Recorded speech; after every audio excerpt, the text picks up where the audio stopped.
نحمده ونصلي ونسلم على رسوله الكريم اما بعد اعوذ بالله من الشيطان الرجيم بسم الله الرحمن الرحيم وعن ابي هريرة قال قال رسول الله صلى الله عليه وسلم اذا سمع النداء احدكم والاناء في يده فلا يدعه حتى يقضي حاجته منه رواه ابو داود۔ حضرت امام ابو داود نے حضرت سیدنا ابو ہریرہ رضی اللہ تعالیٰ عنہ سے روایت نقل کی۔ وہ فرماتے ہیں کہ میرے آقا جی نے ارشاد فرمایا، جب تم میں سے کوئی اذان سنے اور برتن اس کے ہاتھ میں ہو تو ضرورت پوری کیے بغیر اسے نہ رکھے۔ اس سے مراد افطاری کا وقت ہے کہ افطاری کے وقت اگر آپ افطاری کر رہے ہیں اور اذان ہو جائے تو ایسی صورت میں کھانا پہلے پورا کیا جائے، اس کے بعد نماز کی طرف جائیں۔ بھوک لگی ہو تو کھانا نہیں کھانا چاہیے، اپنا بھوک لگی ہو تو نماز نہیں پڑھنی چاہیے۔ بھوک لگی ہو پہلے کھانا کھایا جائے، اس کے بعد نماز ادا کی جائے۔ اسی روایت کو لے کے بعض لوگوں نے کہا کہ یہ افطاری کے وقت کی بات نہیں ہے، یہ سحری کے وقت کی بات ہے۔ تو سحری کے وقت میں جناب رسالت مآب صلی اللہ علیہ وسلم کی ذات گرامی کے دور اقدس میں دو لوگ اذان دیتے تھے۔ ایک حضرت بلال حبشی جو لوگوں کو اٹھانے کے لیے اذان دیتے تھے، اور ایک ابن مکتوم دوسرے جو فجر کی اذان دیا کرتے۔ تو حضرت بلال حبشی مسلم شریف کے اندر پھر وضاحت ہو گئی اس حدیث پاک کی۔ نبی اکرم صلی اللہ علیہ وسلم نے فرمایا بلال کی اذان تمہیں کھانے پینے سے نہ روکے۔ تہجد کی اذان ہے نا۔ افطاری کے وقت میں اذان ہو جائے لیکن وقت نہ ہو تو افطاری نہیں کی جائے گی۔ سحری میں اذان ہو جائے لیکن سحری کا وقت ختم نہ ہو پھر بھی نہیں رکا جائے گا۔ اذان کبھی مؤذن پہلے بھی کہہ دیتا ہے، اذان مؤذن کبھی لیٹ بھی کہہ دیتا ہے۔ اگر سحری کا وقت ہے، اذان پہلے ہو گئی ہے، وقت باقی ہے تو سحری کی جا سکتی، اس میں کوئی حرج والی بات نہیں۔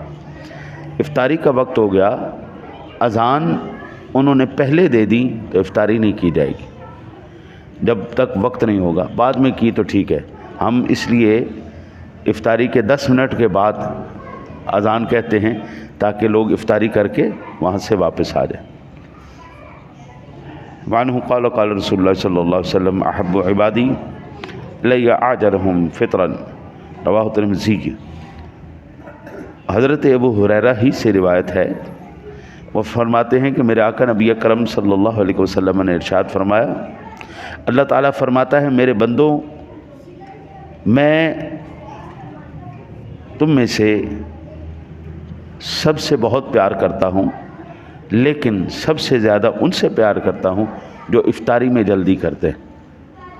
اللہ تعالیٰ کے محبوب بندے ہیں۔ وقت ہو جائے پھر انتظار نہ کیا جائے، وقت ہو جائے پھر انتظار نہ کیا جائے، پھر افطاری کر لی جائے۔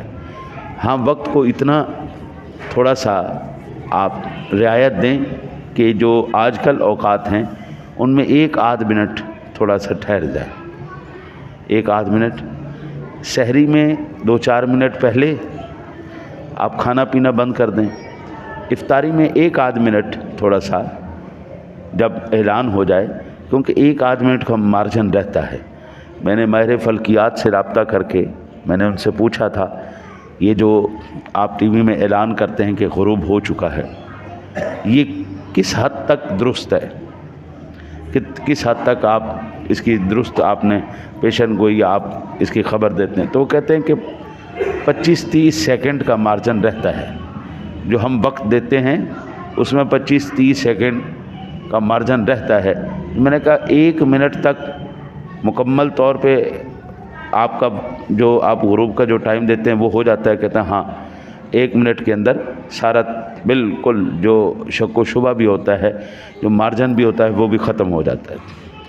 افطاری ہو جائے تو 1 منٹ تک ٹھہر دیں، اس کے بعد آپ جہاں پر 13-14 گھنٹے آپ صبر کر گئے وہاں پر 1 منٹ اور ٹھہر جائیے۔ یہ افطاری میں اتنی دیر کرنا کہ ستارے نکل آئیں، اندھیرا ہو جائے، یہ درست نہیں ہے، نہ یہ اللہ کو پسند ہے نہ اس کے حبیب کو پسند۔ صحابہ کرام کیا کرتے تھے؟ پہاڑ کی چوٹی کے اوپر بندہ کھڑا کر دیتے تھے، جیسے ہی غروب آفتاب ہو آپ نے فوراً سے پہلے ہمیں خبر دینی ہے تاکہ ہم افطاری کریں، اس بات کا یقین ہو جائے کہ سورج غروب ہو گیا۔ تو بعض لوگ دھوکہ دینے کی کوشش کرتے ہیں، کہتے ہیں جی وَمِنَ اللَّيْلِ فَتَہَجَّدْ بِهِ، اپنا اَتِمُّ الصِّيَامَ إِلَى اللَّيْلِ، رات تک جو ہے تم اپنے روزوں کو پورا کرو۔ تو یہ جو دن میں کر رہے ہیں یہ لوگ تو وہ قرآن کے اوپر عمل نہیں کر رہے۔ بہت سے اس کے عقلی دلائل ہیں، علمی دلائل ہیں، لیکن صرف ایک جواب ہی کافی ہے۔ قرآن جو سمجھ آیا ہے جناب رسالت مآب صلی اللہ علیہ وسلم کو، کائنات میں کسی کو نہیں سمجھ میں آیا۔ قرآن سب سے زیادہ حضور کو ہی سمجھ میں آیا، اور حضور ہی بتائیں گے اس سے مراد کیا ہے۔ حضور ہی بتائیں گے قرآن کی اس آیت سے مراد کیا ہے، اور وہ حضور سرور دو عالم صلی اللہ علیہ وسلم نے اپنے عمل سے بتا دیا۔